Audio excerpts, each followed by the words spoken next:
Yeah, I would say if you're looking at like maybe hot food tapa, I would say like glass or metal would be a good option. Yeah, because plastic leaks chemicals as well. Even all the what free, BPA free, all those they also leak. So the thing about BPA, what's BPA free is only free of BPA.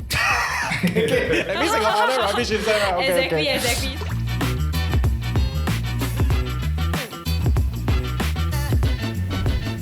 Maybe you can just introduce yourself a little bit so that, like we can warm up a little bit. Yeah. Usually that's kind of how I roll.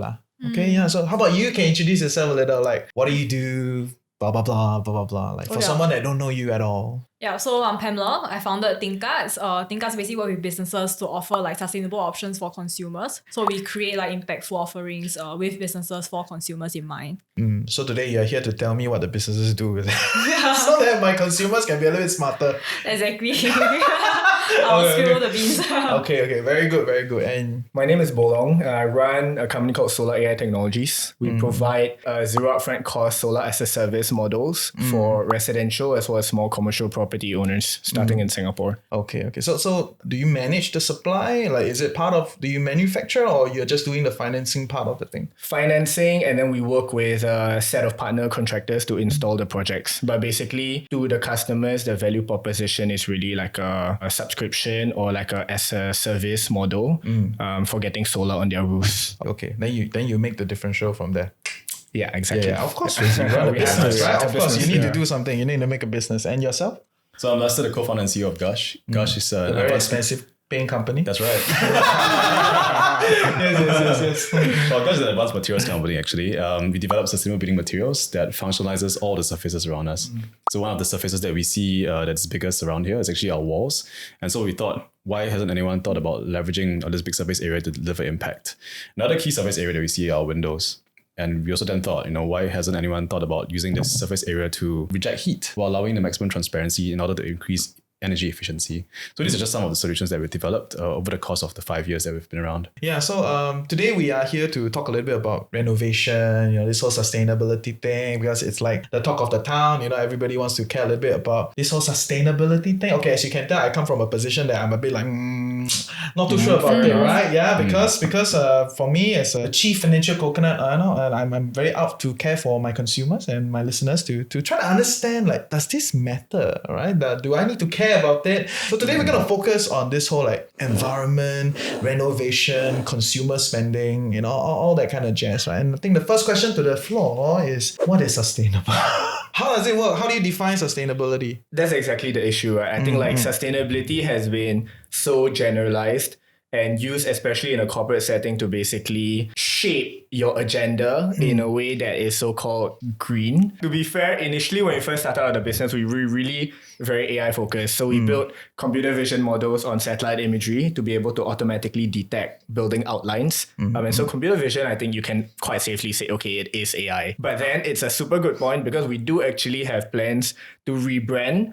And we've really bought a different domain. It's called Solar Easy. Because we start to realize that is much more the value proposition of what we bring. Right? A lot of people think, okay, AI is sexy and that's like, okay, startup AI focused. But after a while, at least for us, we start to realize that AI is not the core tenet of like what is really important to the consumers, what is really solving the problem. So that's why we want to brand out of it. Yeah. But to that point on sustainability, I think in general, sustainability should be defined, and you can look at it as sustainability in terms of like the broad ESG scope, right? But for us, our view of it is very much environmental focused.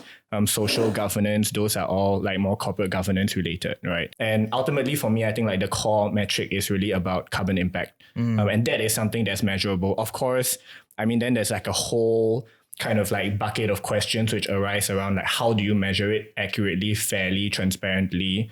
And that's like a whole other issue. Yeah. Okay. And for you? Yeah, I think for sustainability, when we work with like businesses, you always care about like where the products are from, how it's being sourced, how it's being produced. So I think not just the carbon emissions, but also like the whole supply chain, the people involved, and as well as how these materials are being sourced. And then ultimately, when it goes to the consumer, right, the impact and the quality that it brings, what's the true like value it provides to the customer? Like we can't just be green for the sake of it, but it also has to deliver like a true value proposition to the customer. Technically, you can. Nobody is regulating this space. Technically you could, but you shouldn't. Yeah, okay. I mean, just to keep the integrity of the word, right? Sustainability, yeah. But are people keeping the integrity of the word? Because I see sustainable everywhere. It's just like mental health, just like self-care. Yeah. Everything is self-care today. Right? Dom also can self-care, right? Everything is self-care. So everything is sustainable.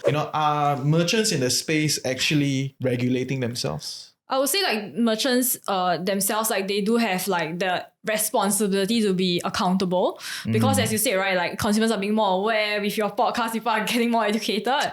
That's when like they really have the accountability to be responsible in their use. But let's say if they're not, then that's when clearly they will run into issues and they may face backlash, which they really shouldn't be doing that. So yes, it's not regulated, but you should still be accountable for the sake of your business at the end of the day. So the activists are very active in trying to regulate the businesses in that sense. Yeah. Do activists try to double down on some of these companies' claims? That's it how it works? Yeah, I would say like more recently, like probably most of us would have seen like how Shine was like being put in the spotlight, right? Of like how they really have really poor labor practices and environmental impact. I think that was one really good example of how like activists or even like watchdogs, right, are just like calling them out and being like, hey, you deliver like fashion products at such like breakneck speed and of course like low cost, like definitely like people and as well as the environment is at this mercy.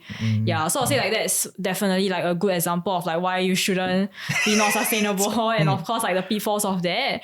But that being said, for sure, like there are companies that could really be more accountable in their use of the word. But that being said, I think we can also be a lot more knowledgeable. Like technically everyone. But then the issue is, I think the issue with sustainability is that like there have actually been quite a lot of studies. If we just zoom in into like consumer goods or products, there have been quite a lot of studies which show that essentially if you brand your products as sustainable, there is that sustainable price premium, right? Which is exactly like I think where this question is stemming from, which is terrible, but then for the marketeers and the corporates, they see it as a good thing. Then there's also like a division of like what a marketeer wants to do with a product versus like what is actually like say like the supply chain or the value chain of the product, which ultimately then it comes down to like, okay, how can you create transparency across the entire value chain to be able to track and measure all of this, which is difficult because it's a lot of work for the consumer, right? So there are a lot, like the activists generally will stem from a view, and it's a lot of like, small groups, maybe even individuals who then go in and like research the entire value chain, try and figure out like labor practices, try and figure out, like try and measure what is the carbon impact of like individual processes and then start to put them together. But then if you don't have a standardized body, it is very difficult to come with a certain measurement, right? Because who is reporting correctly or not? Like there are so many suppliers down the value chain. Difficult problem to solve, but definitely an important one. So Desmond Lee must come on the show, right? Desmond, waiting for you, huh? Okay, waiting for you. Yeah, but what about you? I think everyone has made great points, and to be honest, like sustainability is a word that's been thrown around quite a bit, like you mentioned, right? And no one really knows what the hell this is. To be honest, it's actually like it's a moving target. Every year, what sustainable means also changes, right? Like in the past, maybe if you have something that can last forever, then it is truly sustainable because you don't have to keep buying things, right?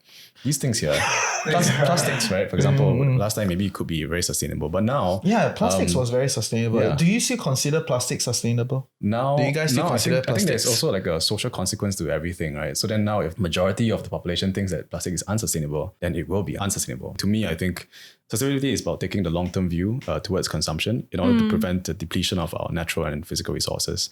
So as long as you have that long-term view, right, towards everything you buy, and then you have the concept of using it again and again, or there's a chance that it's regenerative in the process, right, like what you do as well, then there's a role for sustainability to play in this area. Okay. So that is like technical, right? And if we want to like define it from a consumer standpoint, right? How do I call myself a sustainable consumer? I gotta look out for the longer term impact and forego the short term view of things, or how does that work? How do we apply? As much as you can, yeah, you can try to do that. That's why people have like reusable containers that they go tapao food from, right? Rather than using those styrofoam boxes.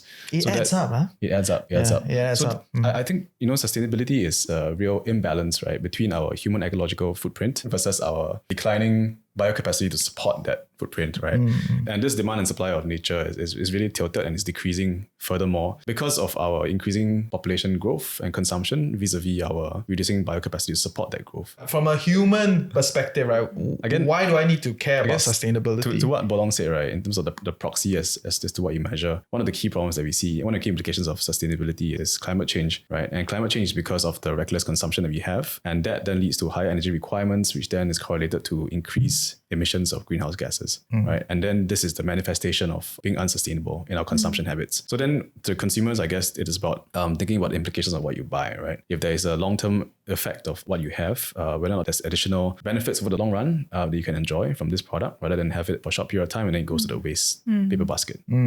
Okay, fair. So a lot of listeners at this point in time are either looking at a new home, maybe their BTO delayed 2 years, they're very annoyed, I get it, okay?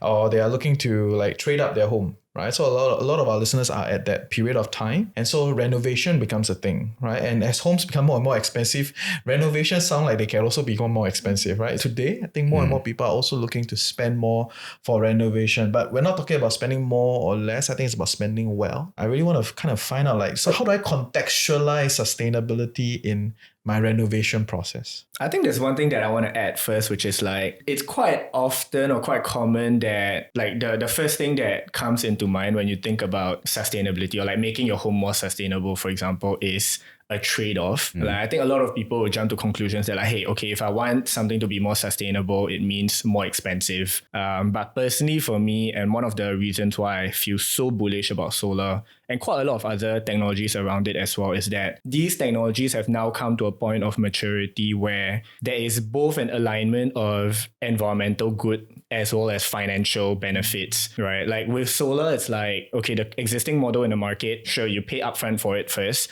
but then generally within 6 to 8 years, you break even. And then thereafter, panels are warranted for 25, 30 years, right? So you just get free electricity. From that perspective, it's okay, the cost of solar has already been fallen below that of traditional energy sources for the last 5 years globally. And so now these technologies are there in place where it is already a cost saving. And then when you do it, it's hey, there's extra, environmental benefits.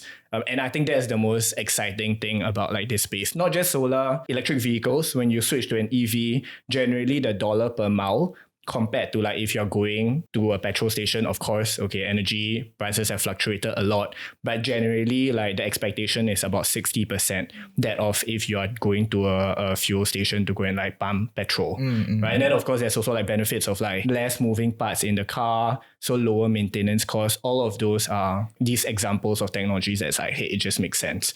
Yeah. I think coupled with the maturity of all these technologies is also how policies are also increasingly penalizing pollutive behaviors. Yeah, so what you said, right? You're not just spending more, you're spending well. I think that is also representative of if you were not to spend well, right, it will be the case where you're just paying for taxes, being penalized for more pollutive options maybe petrol cars. I think by 2030 or something, we will stop issuing COEs basically for petrol cars. And from then on, you're basically just phasing out these petrol cars, right? So basically the money that you spend in this petrol car, you will not get anything back at the end of it. That will be the last batch. Yeah. So I think when you think about what you want to spend on, you also have to consider the larger context of hey, this would be increasingly more pollutive. I'll be increasingly taxed more. I'll be paying more for maintenance. There will be fewer and fewer services that will be basically supporting this lifestyle. So vis-a-vis, right, there will be more economies of scale in more sustainable lifestyle and habits. And then that's basically when you do the substitution from more polluting to less polluting behaviors. I think that's where you can actually reap the economic benefits as well. Now it's, I would say, quite a sweet spot. We are starting to see the economic value proposition of a more sustainable lifestyle, more sustainable living, vis-a-vis more polluting practices or services that exist now. Yeah. But that is really on some level very cost saving kind of thing, right? Essentially, policies trying to make it more painful for not sustainable, pollutive habits and all that, right? So trying to incentivize the consumer from a cost saving standpoint, right? But how does my cost saving choices then translate into actual benefit for environment, let's say? Or should I just look at it as, this is cheaper and the person tell me it's better for environment? Okay, I take. I mean, when we first started out, so we've been working on the business for 2 years, spoke with a lot of property owners about the decision to move solar. A lot of customers will come and approach us to say hey, I want to go green. But ultimately, when you put kind of option A and option B, even if option B is more pollutive, but option B is a lower price, they tend to, human psychology, I mean, you go for option B, right? Most of the time. Of course, there are some exceptions, but I will say those are really exceptions to the norms. But then in a model where you have both things together, then there's hey, of course, it's just sure, of course, do that. Same price, right? Yeah, take the better why one. not? not. So I think that's the best part about it. In products where there's a trade-off, then that's really like up to you to balance. I mean, because there are going to be non-financial benefits to products as well, potentially, which you want to take into consideration when you're making a purchase. Okay, fair. So then give me some interesting things that I should look out for when I'm renovating my home. Okay, so let's say today I take a BTO, right? And then HDB tell me, oh, you can tick this and you get like 10,000. They renovate the basic things for you, right? Your toilet bowl, everything, all the basic stuff, HDB covers, right? And everything else is up to me. How am I going to spend my money, right? So let's say young couple, we got a BTO, we want to renovate our house for a 10-year life. Okay, at least. So what are some things that I should think about? Lester's thinking about how he cannot directly plug the product. Looking too simple for me. Generalizing it first already and then going into Human terms. Yeah. Okay, without plugging Gush, right? Yeah, even though Gush is the best, everyone should just get Gush products for all the interiors. Yeah, later I'll get my invoice team to send you an invoice. He's actually the sponsor. Yeah, actually he's sponsor. This is a native sponsorship. Okay, please continue. So I mean, personally for me, I look at things and when I step into our customer's shoes, it's really like just overall from an energy perspective, right? Of course, I think some product purchases are already quite generalized that everyone knows like, hey, these are the norms to do. Like your energy efficiency, stars or ticks, right? That is the number one question I have in my head. What's the difference between 3 tick, 4 tick, 5 tick? Oh, I'm no The expert only difference here. that I know is the price. Generally, the ticks are rated based on your energy efficiency or like rather the output of your per kilowatt hour usage. So for example, like a aircon will say, I don't know what the specific numbers are, but like the more number of ticks, the more you're able to regulate a certain temperature just using a certain amount of kilowatt hours of electricity. So has anybody modeled it relative to the price that you pay for utilities?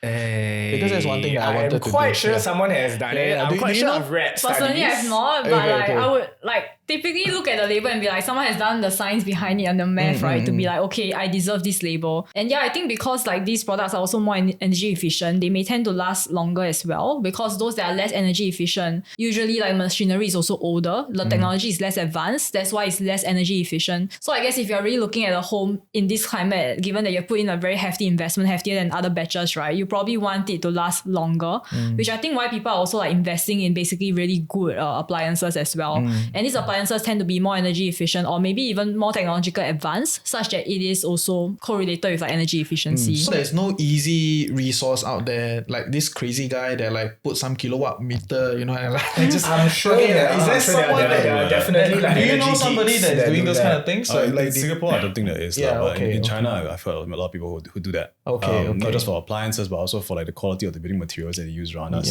Yeah. But actually, no, I think the tick system is quite a good gauge in terms of energy efficiency. In the era of rising energy prices, that is really something that people should consider on a more practical sense, right? It really would increase the amount of money that you pay on a monthly basis, especially if you're not doing solar with Bolong. Wait, but You scratch my back. okay, I will invoice both of you. There's an actual body that I think that does this. Yeah. And for the built environment case, for built materials case, it's a SGB, Singapore Green Building Council, who issues this Singapore Green Building Product Cert.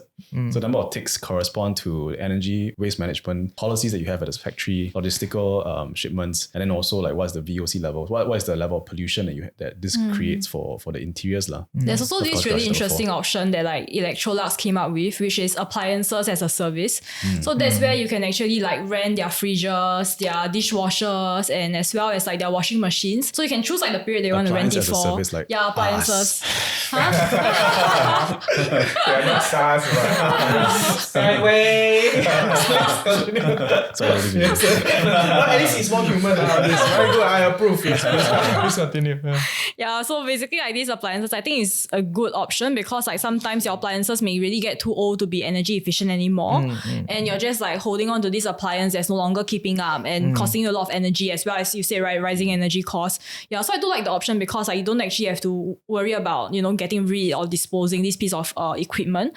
And rather this equipment can also be shared with different households because it's being rented. So you can choose a period you're renting for. After that, maybe they put it to the next household. So I actually like this option because it is not just sustainable, right? Because you're sharing appliances, and of course, like you get to upgrade appliances as and when, and of course, get it to be the most energy efficient that you can be, and you don't deal with like spoilage and stuff That's like so that. interesting. Yeah, so you get longevity Interesting. actually with the exact function you need it for. You can even test it out before you buy it. So that's better, right, than buying a lot of new appliances, getting rid of it, and like it's really a convenient and as well as a low upfront cost option. Yeah, as in like given that they're providing this model, right, they would have to ensure that it works, right, in order for it to be profitable. Because in the end of the day, they're like a huge MNC and it has to be profitable. I feel like this service definitely benefits the consumers in a lot of ways because you don't have to commit to a big piece of equipment up front. You don't have to deal with not liking it, wanting to get rid of it. That's definitely not sustainable, right? Getting more than one equipment. You actually get to test it out first before you truly commit to it. And you also get to replace it like once it needs to be upgraded. Oh, that's good. Actually, I never thought of it that way. Like you can try out. Then we rent 1 year first, see if we like it. If we like it, we'll buy it. Exactly. Right? You can even rent for half a year. Yeah, Maybe because if you're every renting, like let's say if you're doing like a short-term rental, right? It could be like 6 months, and then you can even upgrade the equipment after. Yeah. I think personally what I like about it is that even if I stop my subscription or let's say if I stop it, like the equipment goes to another household. Like I don't have to worry about, hey, it's going to be thrown away. It's not going to be reused. Yeah, it's going to be disposed. I think that's definitely a waste of a good piece of equipment. I would say that the company definitely has to ensure that, hey, this piece of equipment goes on to the next household in order for it to like break even for them as well. Interesting. Yeah, so the responsibility is more so on the company to make sure that the product is amazing and the product works. And of course, I have consumers that want to use my products again and again. The longer the useful life, the Exactly. So like they're incentivized to not like plan for obsolescence. Okay. Because the longer the appliance run, energy efficiency will depreciate, right? I assume. It could depreciate, but at the same time, like when it starts depreciating, as a consumer, I could upgrade it. I would say the company is probably their responsibility to also upgrade the equipment. In such a model. Exactly. That's interesting. Yeah. Okay, great. So that's for appliance. Okay, and are you seeing this model more and more people applying for it? Like more merchants using this model of like rental, like you can rent these things? There's actually another company that provides tech equipment for rental. It's called Now Circular. So I think they've partnered with a lot of credit cards actually to basically provide this as like a perk. So Now Circular, basically you can rent like phones, iPads, MacBooks, gaming equipment, camera equipments maybe. I'm not sure about monitors. Yeah, but basically you're able to rent all this equipment for a try. I think it is good because sometimes like you may not want to commit to one equipment and it's really expensive. Sometimes the second-hand one works just as fine. Yes. And sometimes you may want to try out a few before you commit to one of your own. Yeah. So this is probably I'm thinking they probably use refurbished refurbished equipment, or it could be brand new. But I think it also at the same time offers customers the flexibility. I think it's really like your as a service like option, right? Basically you have the option of not putting the upfront cost. You pay like a much lower like upfront cost subscription fee to basically get a longer term of your use, or rather just to give it a try before you commit long term. Yeah. So Now Circular is another option that's great for like trying. I would say like trying phones. Like it may not be the newest model, but you get to try like different models, different brands until it works. Even for like a lot of Apple products like Apple Pen, iPads, MacBooks, I think those are good for trying before you commit to it. Or maybe even gaming device, right? Maybe you're going for a trip like 2-3 months, you want to have a gaming device. You don't have to buy like a Nintendo Switch. You can just like rent it on the website. And I think what I really like about it is that it has a lot of use over time. Like you're not the only user and you don't have to worry about getting bored. It's just sitting in your house, and of course it's a waste of money. And of course a waste of the equipment itself. Yeah. So I think the whole idea of like going increasingly to a sharing economy where like people are looking more for like quality appliances yet in an affordable way,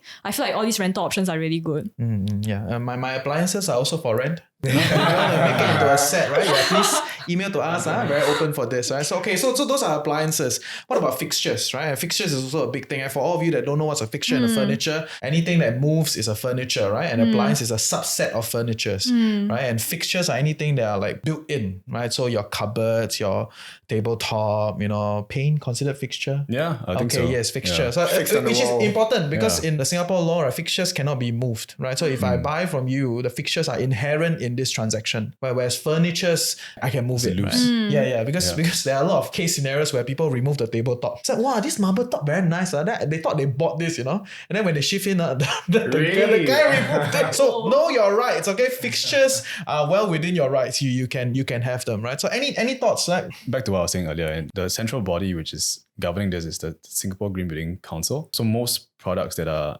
at least sustainably rated in nature, they would have those tick systems. And in these cases here, it would actually point to the quality of the materials itself, on top of them having good energy and waste management policies, and then on top of that, also volatile organic compounds that are released over a period of time. So I guess in terms of advice, look for those that have like 4 ticks. Market leaders. You have 4 ticks lah. Yeah, I think at least. Okay. So tell me what's the I mean this volatile organic compound. Okay, Yeah. so how does that work, and why is it different between like the good products and the cha products that everybody's familiar with, or like at least the stuff that everybody uses, Lecture right? time. Yeah. Like, traditional adhesives, paints, and laminates always off-gas a lot of these VOCs, right, volatile organic compounds, over a period of 8 to 12 years. And the reason is because as they cure in room temperature, it releases all these chemicals. And it's the reason why densely constructed countries like Singapore have a high correlation of respiratory issues, especially in the young. So this is why you see, you throw a stone in Singapore, you find someone with sinus issues or asthma issues, right? In the morning, you call your friends, say, hey, why you sound like that? So, I got sinus. Sorry. So many friends are like that. Yeah. Okay. My one tick fixtures in my home. Okay. So actually this goes beyond like sustainability. It also goes into health, right? Like if you're more concerned and curious about why this is happening to you, then this is really one of the reasons why. So tell me a little bit, like what's the long-term kind of health benefit? Let's say if I use a better quality paint, like do you model this thing, or is there some ideas around it that I can play around with when deciding if I should pay a premium for some of these things? We are on consensus that your paint is expensive, right? It's competitive in same class. Competitive in same class, right? So then I think for the value that's provided is a lot better. Because we work with a lot of developers as well. For example, beside an AHU, an aircon unit, or like in a highly moist environment like your washrooms, usually you have a lot of mold problems. And what then happens is that they will rectify the issue every 2 to 3 months because mold is reappearing again. So getting high quality products would then help to stop that problem right from the beginning already. So how often do I need to then repaint my home? For us, when we developed our paints, we wanted to make sure that it can last you for a long period of time. So how long is long? The efficacy lasts for 5 to 8 years. Even after 8 years, you don't have a visible aesthetic difference on the wall. So you can still keep it the way it is. But it's just the whole health thing no longer exists. The half-life is the half-life is done. Okay. So then when I repaint my wall, do I need to scrape the whole thing and paint again? Well, that's the beautiful part of it. You don't have to. You just repaint on top of it. As long as it's the outermost layer, then it's fine. Also, other than paints, right? What about flooring? What about like wood, cement, some of these things, which are all like part and parcel of our fixtures, right? I think a lot of people don't think about, because they go in to tell the contractor, I want this, and then they walk out. And then they come back and say, hey, wait, some more, not in the right place, right? That's what we do when we look at a new house, right? But any thoughts on some of these? I mean, in terms of like, okay, maybe this is a more niche audience, but like for those who are building their homes and are speaking niche. with... I can assure you, it's very okay, niche. but maybe, I guess even for like... if they are able to make decisions about like, okay, how their windows will be like, right? So maybe not like fully fitted like condos in that sense, but then those who have that choice, generally there's a lot of people who like kind of like the architectural style of like a lot of open, tall glass windows. Okay, because I come from like a energy consumption lens, right? Primarily. These kinds of architectural styles with a lot of open glass windows, so like in a way like the modernist kind, typically have a much, much higher energy consumption because it absorbs heat a lot more.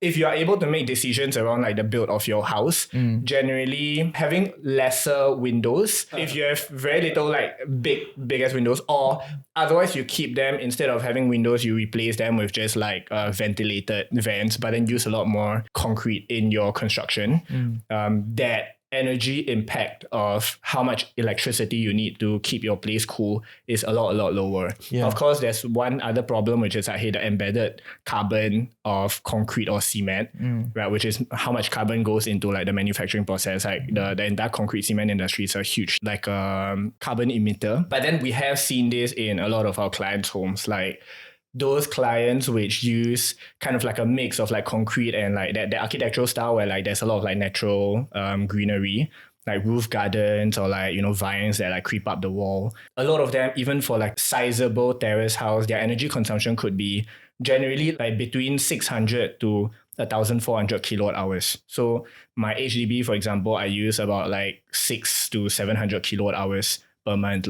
While those that I see, like they use the modernist design, like a lot of like wide, long floor to ceiling glass, a lot of them, their energy consumption is typically around like 2,000 to 4,000 kilowatt hours. Wow. So a lot Big higher, difference. right? I don't know, like on a completely scientifically like apples to apples basis what it's gonna be, but then like this is my observations. Like, whenever I step into a house, before I even assess, I ask the customer for their electricity bill. I'm like, I can more or less tell. Nice. Yeah, nice, we'll see nice. like as the world like kind of warms up, right? Like that's pretty much like what climate change is about. I think what Bolong touched on was basically like the concept about keeping a house cool or like natural ventilation. Yeah, so I think natural cooling or natural ventilation is getting pretty popular because like the cost of cooling is getting more and more expensive given that electricity is also being more expensive. So like in the West, they'll care about like the cost of heating and cooling when winter and summer respectively. But for us, like it's definitely about the cost of cooling.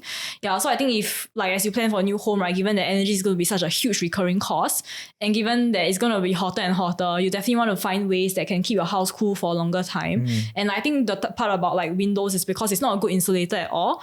Yeah, so maybe consider like double glazed windows or even like concrete or even like just having like some spatial space, right, to have that insulation between your house and the heat. Yeah, that will actually help to cool down your house significantly and reduce like your energy usage at the end of the day. Yeah, actually our ancestors have in this part of the world has kind of figured out already, right? You know, those vans, the wooden vans, and it's becoming trendy these days. A bit trendy, yeah. But actually, it's been around since forever. I would say like before windows used to be like, you know, the panel by panel and it then was you like that, vans. you move that, I think. Exactly, but now it's yeah. like all panes, so there's like very limited space for airflow. Like let's say if we were to rain or anything, I'm not sure if it's optimal as well. But I think considering like how your house can be actually designed to have a natural airflow, that's important as well because you get a natural breeze.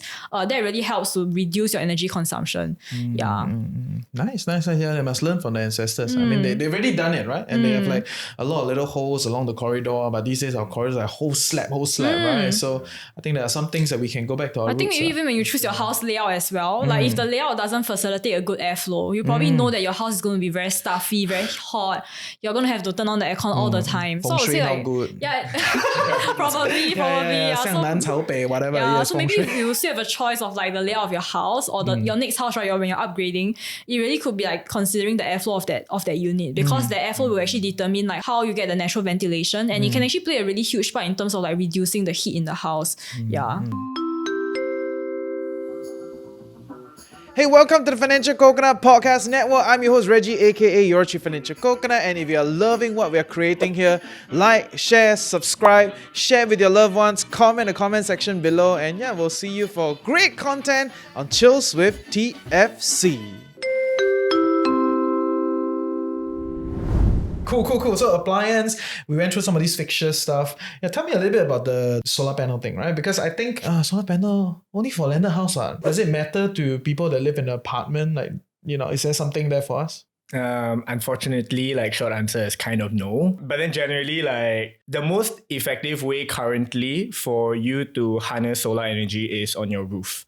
So this means that the benefits of rooftop solar typically accrues to the building owner. So if you have a landed house, and of course, like you directly inject the solar into your energy consumption and you get free electricity. If you live in a condo or HDB, it will be your HDB or condo MCST respectively that benefits from it. And generally, I mean, they don't have too much incentive to kind of like translate give it to you. Savings.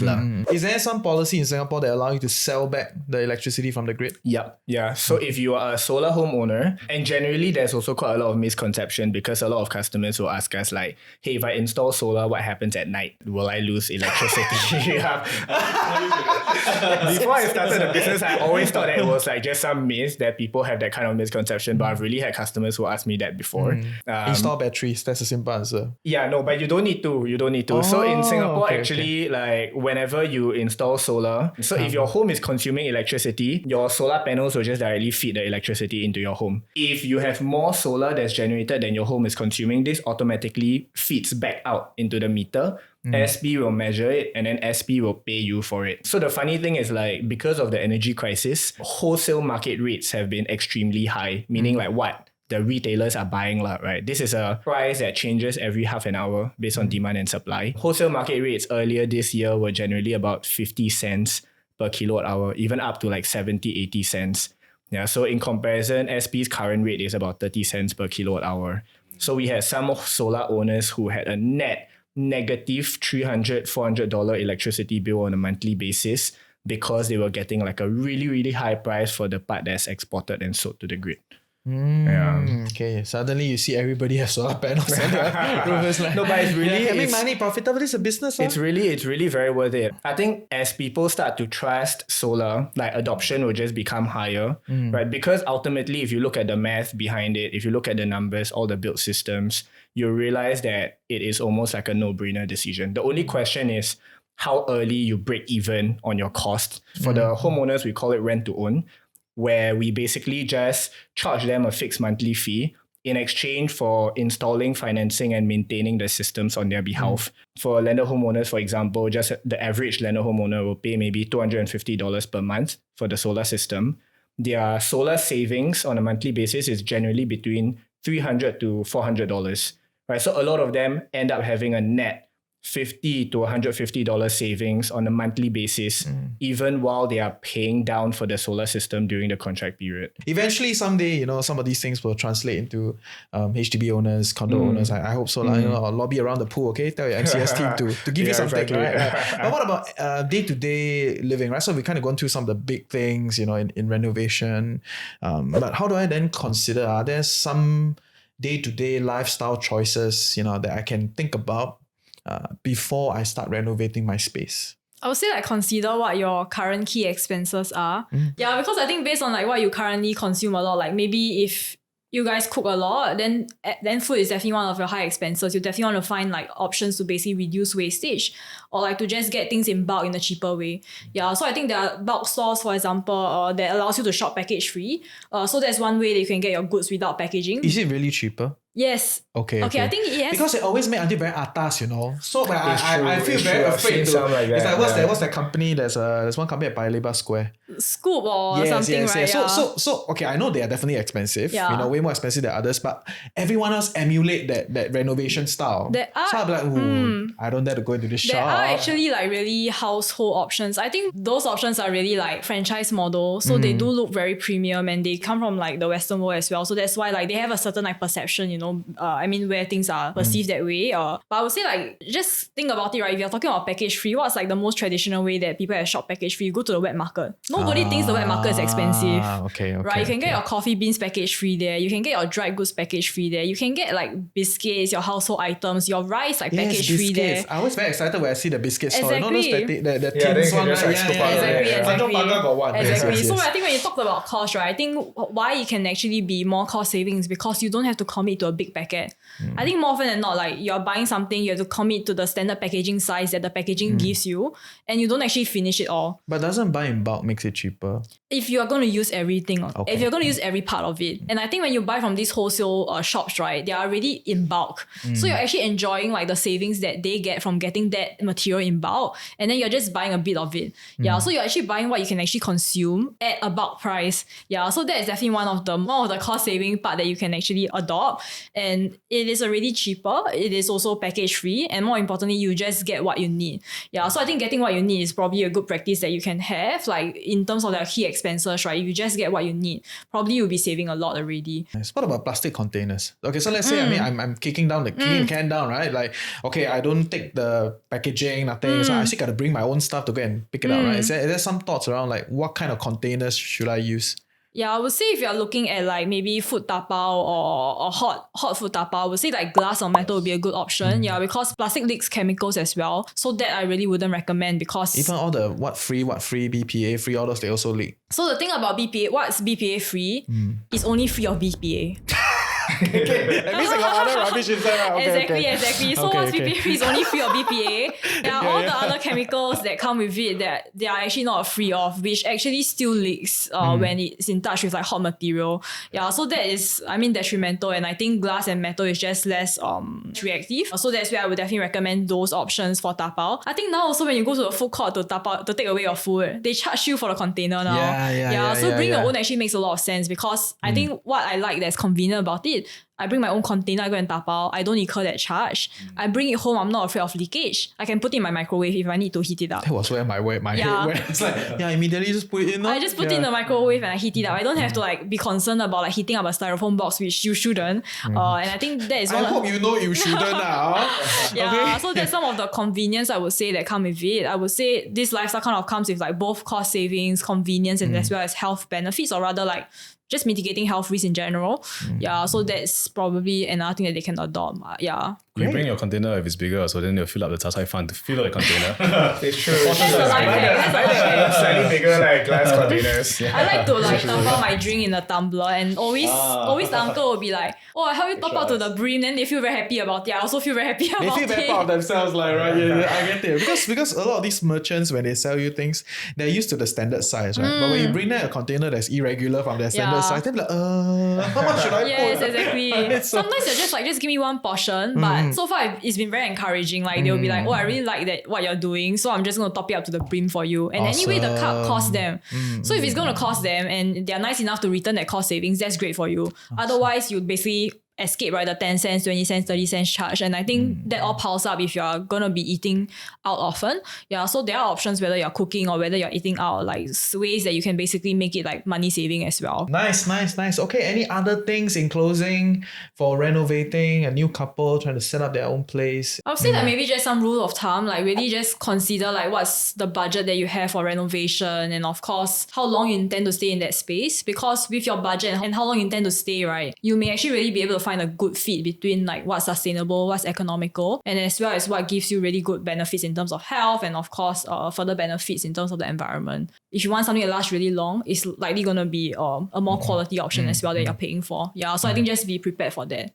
While a lot of Marie Kondo's methods are about like decluttering what you already have, if you're moving into a new place, I think like there's a super conscious about what you want to buy and what you want to add to your house. I think the good thing is in general, like now the style which people want to go for generally is quite minimalistic, not a lot of furniture around. I think that's like a super good principle to just stick with, right? Like, hey, before you purchase something, like you can really think about like, hey, does this bring me value? Does this bring me joy? Like if it doesn't, Bring me joy! if it doesn't, should I like not buy it? Like can I like rent it from someone? I guess you probably have like a good you can form a checklist with the ideas that we have today. And that could be like your own checklist for evaluating like what you bring into your house. Totally aligned with Bolong's one actually. We just rethink consumption. You don't buy. If you want to buy something that lasts. Maybe you shift house slowly. When you shift houses, then this is usually when you throw away a lot of your old stuff, right? Like you shed a lot of your old skin. And then this waste is usually just thrown into the landfill. There should be another service to cycle this, right? Okay, cool.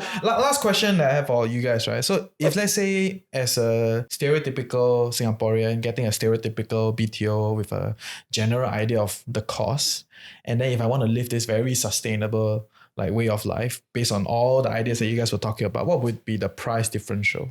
I feel like sustainability doesn't mean expensive. Yeah, most times like it is seen that way because like it's new, and new usually means not enough volume to hit that scale for cost to drop. So LCOE is still very high. Levelized cost of electricity. Yeah, so there may not be a premium actually, and you don't have to carry that mindset that is always more premium. Yeah, and I think it's important for us all to reframe that for ourselves. As in, even personally for me, like it's important to consider two aspects of it, right? In terms of cost, like one is what the upfront cost is, and then the other one is like what the life cycle cost is, right? Life cycle cost will then take into consideration like how durable the products are. Like if it's something that say uses electricity, that produces certain like organic compounds, then you want to take that into consideration because it is not just like in the instant when you're purchasing a product or when you're moving a house, like what that cost is. There's also like the life cycle of it. I would say that ultimately after you make the big move in, there will be the day-to-day cost, like the so-called operating expense, right? You have to like be concerned with. So I think in terms of that, I would say ballpark wise, I think you could really save like maybe at least 20 to 30% because firstly, you're going to consume less or consume more mindfully. You're going to consume also like hopefully better quality products, but if not, you're going to consume less. So that will definitely save you money. And of course, there are ways to basically consume items that are more sustainable and affordable way, like I mentioned, right? Like package free, tap out food with your own container. Yeah, it never registered in my head that the wet market is exactly like Scoops, you know? Like, it's like tanah packaging, right? It has a different aesthetic to it as well, right? And it's also nice. It didn't register in my head. Great one. Yeah, so I think like package free, even bring your own containers, and I think like the rental services that I mentioned, like so now there are rental services for like appliances, tech devices, even for clothes, like you don't even have to buy new clothes every time to refresh your wardrobe. There are rental services for that. And I think Carousel comes in as a really, really good like day-to-day like alternative for you to basically just find what you need, right? To go through like your home's like journey and your own life journey as well. Yeah. So I think there are really different options that can really significantly reduce like your living expenses. Like I would say like having lived it myself, like I would say like maybe at least 20-30% of your cost is like lower than your peers. Yeah, great. And I mean, while you're talking about it, a thought came to my head, right? Like maybe we can think about reducing electronic appliances, like kind of dial back a little bit. You know, remember those days when your grandma will open up the thermo flask, like the very old looking thermo flask, and it works, it's still very warm, right? But these days, everybody wants a forever heated dispenser. And that is on some level really electrolyzing everything, right? If we can wind back some of these things and use old stuff that our ancestors used, then it serves the same function at a much, much, much cheaper cost. Right? So don't always need to buy new things. So thank you for your time. Appreciate. Woo-hoo. Thank you. Yes. Thank you. Glad to be here. Great. Yeah, so the first question is, what has been your best and worst investment you've ever made? It's gonna sound a little bit cliche, but I think like my best investment so far has been in my team. Because I mean, even from a personal standpoint, it's like they have allowed me to scale and achieve higher outputs, right? And I think that's the beauty of entrepreneurship in a way, where you're able to go and build a team around you and go and execute on stuff. Worst investment, I mean, the first thing that comes to mind these days is like my tech stocks, basically. Sorry. I mean, but then it's like the lesson learned is like, hey, maybe if you do want to invest, and that my issue is like, if I have more time on my hands, I'll go and study the market and I deploy capital. But then in the last 1.5 years, I've basically been super busy with the business, and I just stopped looking at my portfolio completely.